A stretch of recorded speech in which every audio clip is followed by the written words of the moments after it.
Waking up with a burning sensation in your chest isn't just annoying, it feels like your body is trying to tell you something, but you keep ignoring it. Maybe you've convinced yourself it's just from something you ate last night.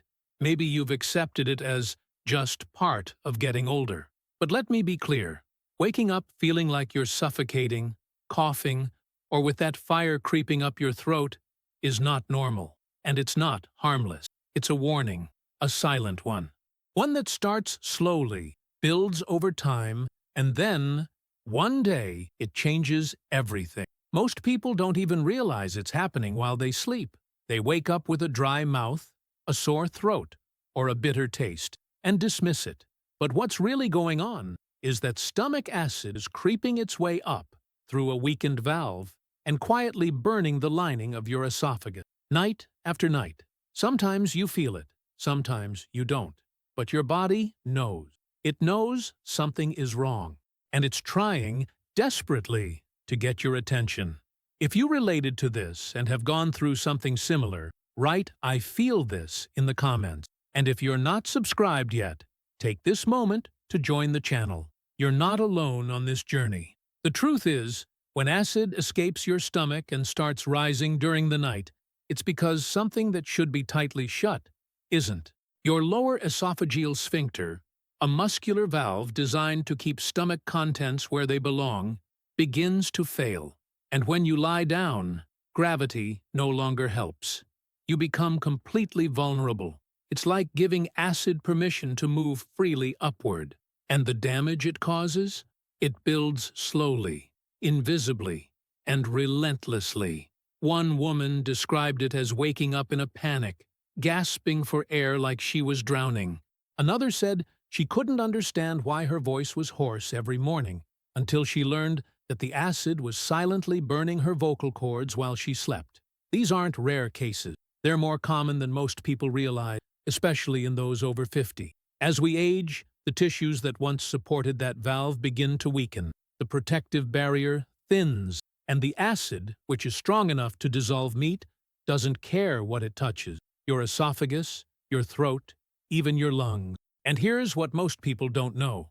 The longer this continues, the more dangerous it becomes. We're not talking about a simple annoyance. We're talking about chronic inflammation that can lead to scar tissue, narrowing of the esophagus, and in some cases, even esophageal cancer. Yes, that strange morning symptom you've been brushing off can turn into something far more serious if left ignored. And it usually begins with that one familiar moment, waking up with a throat on fire. But why does it happen more in the morning? It's all about timing.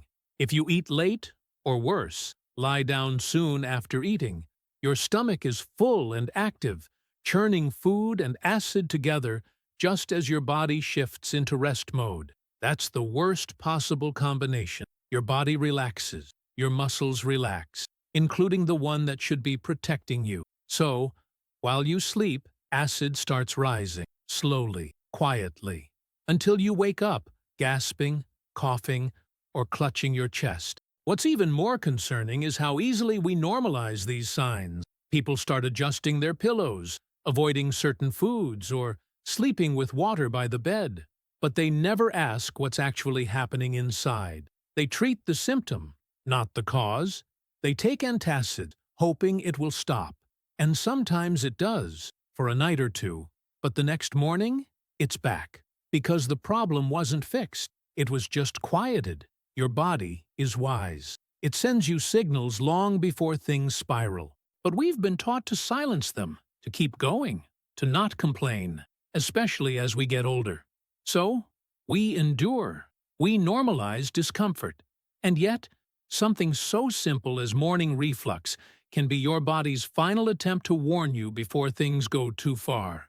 Did you know that some of the most overlooked symptoms of acid reflux aren't even felt in the chest? Chronic cough, sore throat that never goes away, that constant need to clear your throat, even postnasal drip that doesn't respond to allergy meds. These are all signs that acid is climbing higher than it should. It's no longer just in your stomach. It's moving into your upper airway, silently damaging everything it touches. And most doctors don't even look there unless you bring it up. And here's something most people have never heard. Stomach acid is supposed to stay in your stomach because it's designed to break things down, not just food, but tissue. If it escapes, it begins digesting parts of you that were never meant to be touched by it. That's why even a few drops reaching your throat can leave you hoarse or breathless. And yet, many people deal with this every single morning, thinking it's just part of life. You might think it's because of spicy food, or maybe because you had one too many cups of coffee yesterday. But in truth, this issue is more mechanical than dietary. It's not just what you eat, it's what your body is no longer able to handle the way it used to. Your digestive system changes with age. The acids remain strong, but the barriers, they get weaker. And that's when the damage begins. Imagine this. You're sleeping peacefully, but inside your stomach is producing acid, bubbling upward and quietly climbing into your esophagus. You don't feel it right away, but it's there. And when you wake up with a strange tightness in your chest or a sour taste in your mouth, that's your first clue. Ignore it, and it'll come back stronger the next night, and the next, until one morning you wake up truly alarmed, wondering what's wrong with you. It's not anxiety, it's not age, it's not in your head, it's acid, powerful, silent, and persistent, and it doesn't stop unless you intervene. This is not meant to scare you. It's meant to wake you up before another night passes and more damage is done, because you deserve to wake up rested, not burnt, not coughing, not afraid to lie down after dinner. And the first step is understanding that this isn't just a discomfort, it's a sign, a deeply physical one your stomach has been trying to show you for months or even years. So the question is no longer, why does this happen to me? But rather, what have I allowed to continue in silence? Because your body never wanted to scare you. It just wants you to listen. And now you finally are. It's in the stillness of the night that your body becomes most vulnerable. You lie down to rest, to recover, to recharge. But while your mind is shutting off, something else inside you is starting to rise, literally. Gravity, which had been silently protecting you all day, suddenly stops working in your favor. And that's when acid begins its quiet ascent. During the day, we're upright, walking, moving, even sitting. All of it helps keep stomach acid where it belongs, at the bottom of your gut. It's the simplest form of natural protection. But at night, when you lie flat, that natural defense disappears. And if the valve between your stomach and your esophagus has already weakened, as it often does with age, then there's almost nothing stopping the acid from leaking upward, drop by drop, until it reaches your throat. Or worse, your airway. That's why so many people over 50 report waking up with a choking sensation, or a burning that seems to stretch from their chest to the back of their mouth. The moment your body relaxes, the acid begins its silent attack. It doesn't need much, just a little opening, a little pressure, a little fullness in your stomach, and the battle begins. But why does this happen more with age? Because your body changes in subtle but powerful ways. Muscles lose tone, and that includes the ring-like muscle called the lower esophageal sphincter. This sphincter is meant to act like a gate, staying tightly shut after you eat, and opening only when it's time to swallow. But as this muscle weakens over time, it no longer closes with the same strength. And once it becomes lazy, the acid has a clear path. It's not just the valve, either. The production of stomach acid also becomes irregular. Some people produce too much. Others produce acid at the wrong time, like during rest. Combine that with slower digestion, and you have a perfect storm. Food sitting in the stomach longer, acid lingering with nowhere to go, and pressure building from the inside out. And if you add a large evening meal, a glass of wine, or a late snack into that equation, the results are inevitable. That pressure builds, the acid rises, and you wake up with your throat on fire. There's something else we rarely talk about, the position you sleep in. Believe it or not, the very way you lie down can determine whether your night will be peaceful or plagued with burning. Sleeping on your right side or lying flat on your back often makes reflux worse. Because of the natural position of your stomach. The entrance of your stomach actually tilts slightly to the right. So when you lie that way, it becomes even easier for acid to leak upward. On the left side, however, gravity can still help a little, keeping the acid more confined. This isn't theory, this is anatomy. That's why some people find immediate relief when they change their sleeping position. No new medication, no special diet, just turning their body slightly to the left, or elevating their upper torso by a few inches, and they notice the difference the very next morning. But here's the dangerous part. Most people never think of this. They blame the food, or their age, or their stress. And while all of those play a role, the simple act of lying down at the wrong time, or in the wrong way, can quietly erode their health over the years. Think of it like this. Your stomach is a pot of boiling water. During the day, it stays level, steady. At night, when you tilt it the wrong way and remove the lid, it spills. And it doesn't take much to burn what's around it. The lining of your esophagus isn't designed to handle acid, not even a little. And yet, for so many people, it's exposed to that acid for hours, every single night. And while you sleep, you have no idea it's happening. You don't feel the slow erosion. You don't see the inflammation building, but your body does, and it starts reacting, first with coughs, then with tightness in the throat, then with a chronic feeling of needing to clear your voice. You might even lose your voice entirely, not because of a cold, but because of silent reflux that's become a nightly ritual. Many patients have shared the same frustration. They tell their doctors about hoarseness, or waking up breathless, or feeling like their chest is tight in the morning. And too often, the answer is vague. It's just stress, or it's your age. But no one looks deeper. No one asks what's happening while they sleep, and the truth is chilling. This type of reflux, the one that happens silently at night, is often the most dangerous, because you're not awake to fight it. You're not swallowing. You're not drinking water. You're not moving. So the acid sits and burns again, sometimes for 6 to 8 hours, every single night. Over time, this leads to a condition called Barrett's esophagus, where the cells in your esophagus begin to change because they're so damaged. And once those cells change, the risk of developing esophageal cancer increases dramatically, all from something that began with a little morning cough. That's why addressing nighttime reflux isn't about comfort. It's about prevention. It's about protecting your future. Because once damage begins, it's much harder to undo. Your body wasn't designed to suffer through sleep. Sleep is supposed to be healing, restorative. But for millions of people, it's become the most dangerous part of the day. And most have no idea that the position of their body, combined with a weakened valve and poor nighttime habits, is quietly causing damage that medicine alone can't fix. Some of the most effective solutions don't come from a pill bottle.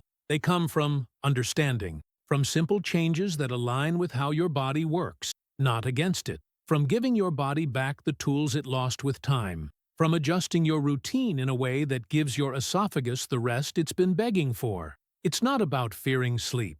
It's about respecting what your body needs to sleep safely. Because acid doesn't need an invitation, just a little opportunity. And for too many people, that opportunity appears every single night, just as they close their eyes. By the time morning arrives, your body is supposed to feel renewed.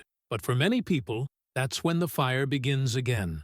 You wake up after a night of silent burning in your chest and throat, and instead of relief, you unknowingly pour gasoline on the flames, one bite at a time.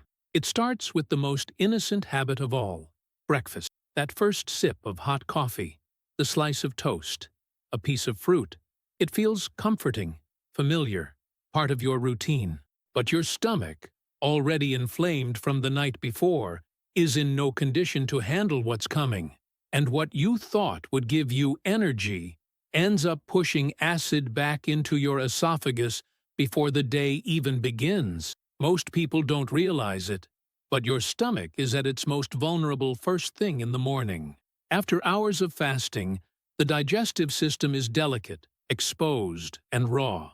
And instead of protecting it, we often attack it with food choices we were told were healthy, but which, for someone with reflux, can quietly worsen everything. Let's start with the obvious one: coffee. For millions of people, that warm, rich cup is the first thing they reach for in the morning, even before water. But here's the truth: coffee, especially black coffee on an empty stomach, is one of the most aggressive triggers for acid reflux. Not because it's hot, not even because it's bitter, but because it relaxes the very muscle that's supposed to keep acid in your stomach. Caffeine weakens the lower esophageal sphincter, the same valve that was struggling all night to hold acid back. So the moment that coffee hits your system, it signals that valve to open. And once it does, there's nothing stopping the acid from rising. It gets worse when you add sugar, or artificial sweeteners, or when you drink coffee quickly, without food, or when it's highly acidic, like many dark roast or instant blends. What began as a comforting ritual becomes the ignition switch for a full day of discomfort, or worse, silent damage. Now, move to the next so-called healthy choice: fruit.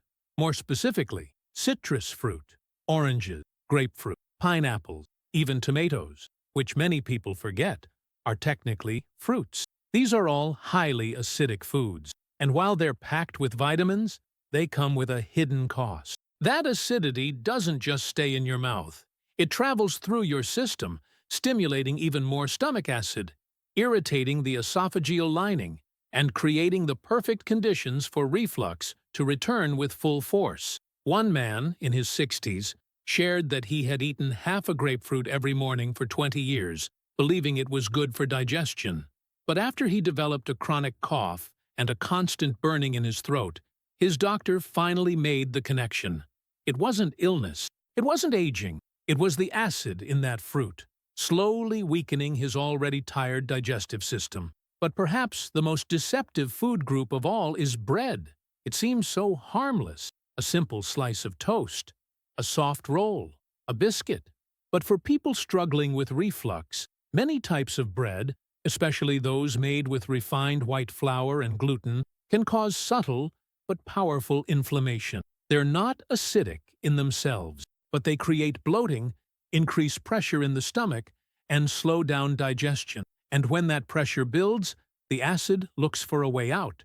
Even whole grain breads, which are often considered a healthier option, can contain hidden triggers, like added sugar, preservatives, or yeast that ferments during digestion. That fermentation releases gas, which increases pressure, which opens the valve, and the cycle begins again. This is why so many people say things like, "I didn't eat anything spicy, and I still had heartburn." Because the triggers aren't always about spice. They're about what your body is struggling to process. And when your stomach is already compromised, even something as simple as bread can feel like an attack. What makes it even more confusing is that everyone reacts differently. Some people tolerate coffee just fine, but can't handle fruit. Others avoid bread, but still suffer because of hidden sugars in their morning yogurt. The key isn't to panic or restrict everything, but to become aware, to start paying attention to how your body responds, not just to what you eat, but when you eat it. Timing is crucial. Your digestive system needs time to wake up. Slamming it with acid-forming foods in the first hour of the day is like running an engine without oil. It might move for a while, but eventually it burns out. And here's something few people are ever told. Your saliva plays a huge role in neutralizing acid. But as we age, saliva production decreases. So even if you're chewing your food well, your body's natural acid buffer is weaker than it used to be. That means foods that were once tolerable now cause irritation, burning, coughing, pressure. It's not in your imagination. Your body has changed, and so must your habits.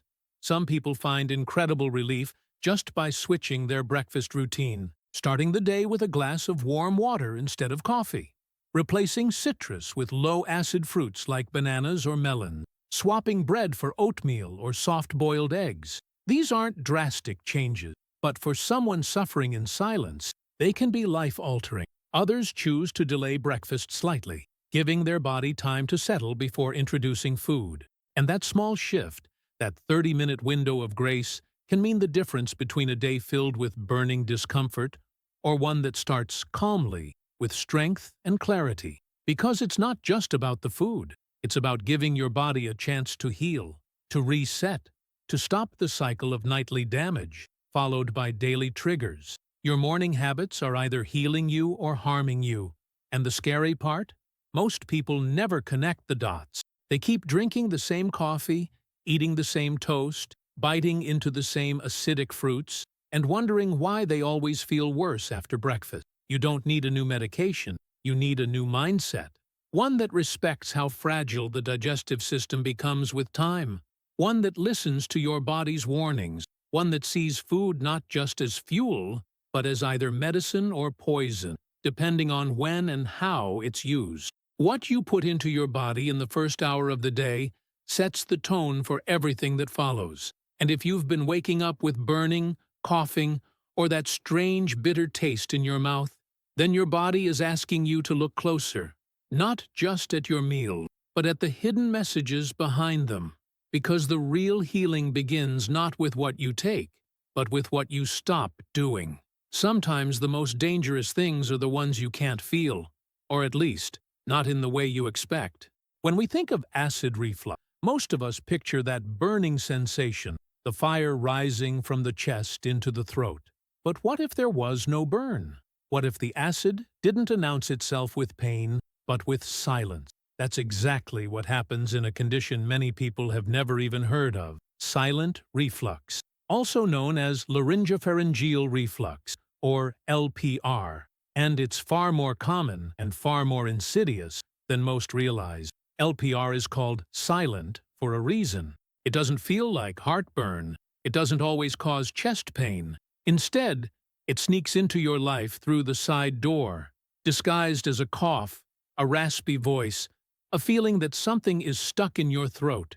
It's the type of reflux that climbs high, higher than the esophagus. It reaches your throat, your vocal cords, even your sinuses, and slowly, it begins to erode. If you've been waking up with a sore throat that you blame on the weather, or a hoarse voice that you chalk up to talking too much, or a chronic cough that no medication seems to calm, you might be missing the real cause. And if you're over 50, the likelihood only increases, because as your body ages, your ability to protect those upper airways decreases, and acid, no longer held back by a strong valve, begins to rise higher and higher. One woman in her 60s had been treated for postnasal drip for years. She took allergy pills, used nasal sprays, drank herbal teas, but nothing worked.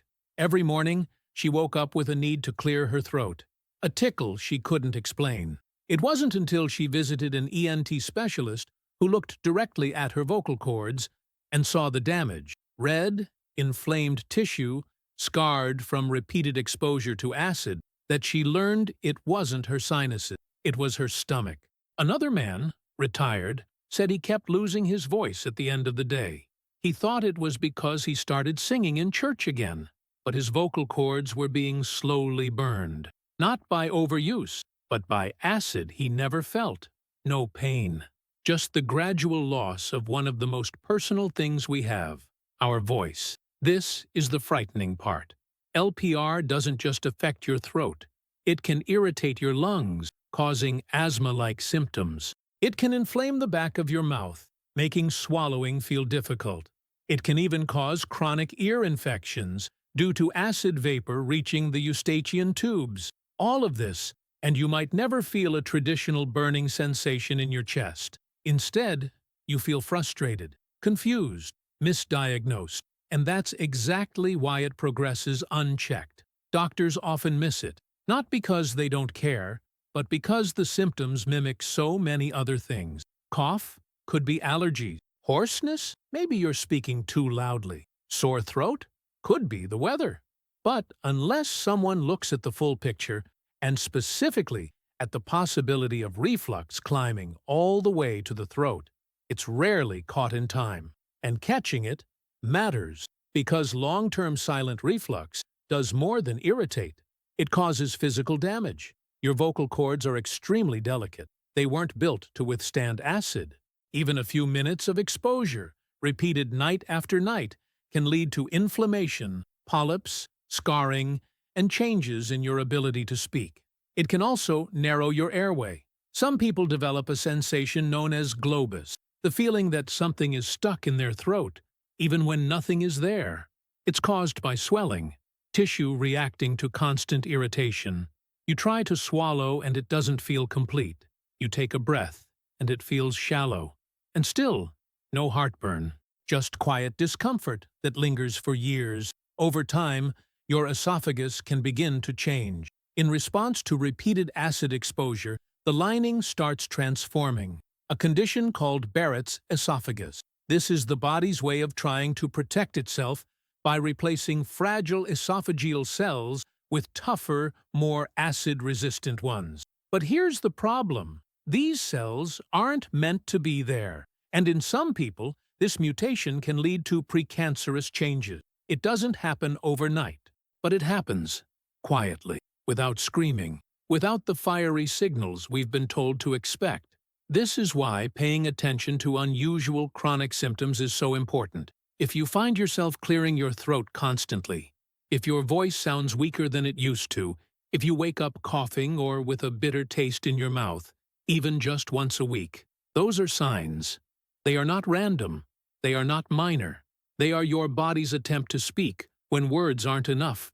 Even small things matter, like how you breathe. People with LPR often breathe through their mouths during sleep, drying out their throats and making the damage worse. Or they sleep with their heads too flat. Or they snack before bed, without realizing they're setting off a chain reaction that will last for hours. Sometimes it's not about doing more. It's about doing less. Less eating before bed, less sugar, less acid, less assuming that if it doesn't hurt, it's fine. Because silent reflux isn't about pain. It's about progression. There are people walking around right now with damaged vocal cords, eroded esophageal linings, and inflamed airways, and they still don't realize it started in the stomach. That the answer isn't in a cough drop or throat spray, but in calming the source, the reflux. The solution starts with awareness. Awareness that symptoms don't always show up where the problem begins. Awareness that acid, when unchecked, travels. And awareness that ignoring the subtle signs today can lead to irreversible consequences tomorrow. Your body is always speaking to you, not in volume, but in consistency. When something keeps showing up, again and again, it's not coincidence, it's communication. And when it comes to your digestive system, silence does not equal safety. What's happening behind your sternum, in the dark, hidden folds of your esophagus, may hold the key to your throat, your voice, even your long-term health. And the earlier you understand that, the sooner you can start making the changes that protect you. Because healing doesn't begin with medicine. It begins with noticing, with listening, with believing your body, even when it whispers. For many people, nighttime has become the enemy. The quiet hours that once brought rest now bring fear, tightness in the chest, coughing fits, and the creeping dread of waking up gasping for air. But it doesn't have to stay that way. Because what happens to your body at night isn't random. It's a result of small decisions, ones you might not even realize you're making. And just as those decisions can quietly damage, they can also quietly heal. The first and most overlooked shift? How you position your body when you sleep. Most people lie flat, either on their backs or their right sides, because it feels comfortable, familiar, or because it's how they've always done it. But when it comes to acid reflux, these positions are among the worst choices you can make. Why? Because of gravity, or the lack of it. When you lie flat on your back, gravity no longer pulls stomach acid downward. If the valve between your stomach and esophagus is weakened, and in many people over 50 it is, acid now has an open path to rise. And when you sleep on your right side, things get even worse. The anatomical structure of your stomach actually encourages acid to flow upward in that position, putting direct pressure on the lower esophageal sphincter. Now here's the surprising truth. Switching to your left side can drastically reduce, or even eliminate, nighttime reflux episodes for many people. Why the left? because your stomach sits slightly to the left in your abdomen. When you sleep on that side, the angle of the stomach and the natural pull of gravity work together to keep acid in its place. Studies have shown that left-side sleeping can reduce acid exposure in the esophagus by up to 70%. That's not a small change. That's the difference between waking up burned and waking up rested. It seems too simple, too easy, but it works. And for many people, it's the beginning of real healing. One man, in his 50s, had been waking up every night, coughing violently. He tried medication. He cut out spicy food. Nothing worked. It wasn't until he propped himself up and started sleeping on his left side that his symptoms began to disappear. Not in months, but in days. But position alone isn't the full solution, because the acid doesn't rise on its own. It needs a reason, and most of the time, we give it one. Late-night eating is one of the most destructive habits for anyone with reflux, and also one of the most common. You finish dinner at 8:30 or 9 p.m., maybe have a snack, then go to bed. Your stomach is full. Digestion is still in progress. And then you lie down. Now you've created the perfect storm. Pressure from food, a horizontal position, and a weak valve. Acid doesn't just have a chance to rise, it has a green light. Ideally, your last meal should be at least 3 hours before bedtime. That gives your body time to digest most of what you've eaten, reducing the volume and acidity in your stomach before you lie down. And don't let hunger convince you to snack before bed. Even a small amount of food, especially sugary, processed, or high-fat, can trigger a late burst of acid production. You might fall asleep satisfied, but hours later, you wake up coughing or with that familiar burn in your throat. Hydration matters too, but timing is key. Drinking too much water right before bed can increase stomach pressure, especially if you've already eaten. A better approach? Stay hydrated throughout the day and taper off at night. That way, you're not overloading your digestive system when it's trying to rest. Another powerful strategy is elevation. No, not just using an extra pillow. That's a common mistake. Pillows lift your head, but leave your upper chest and torso flat. The acid still rises. What you need is to elevate the upper part of your body, from your waist to your head, by about 6 to 8 inches. This slight incline keeps acid where it belongs. You can do this by using a wedge pillow, raising the head of your bed with blocks or risers, or even investing in an adjustable mattress base. It might feel strange at first, but your body will adapt, and you may notice that for the first time in months or years, you wake up without that burning, scratchy throat. There's also a nighttime habit few people talk about: breathing through your nose. Mouth breathing, especially during sleep, dries out the throat and reduces saliva production. Saliva is your body's natural acid neutralizer. When it's low, acid lingers longer. If you snore or have sleep apnea, you're even more vulnerable, because disrupted breathing further weakens protective reflexes. If you find yourself waking with a dry mouth or snoring often, you may want to consult a sleep specialist. Sometimes reflux and sleep apnea go hand in hand, one worsening the other in a hidden cycle that continues night after night. Another overlooked but critical detail: what you're wearing to bed.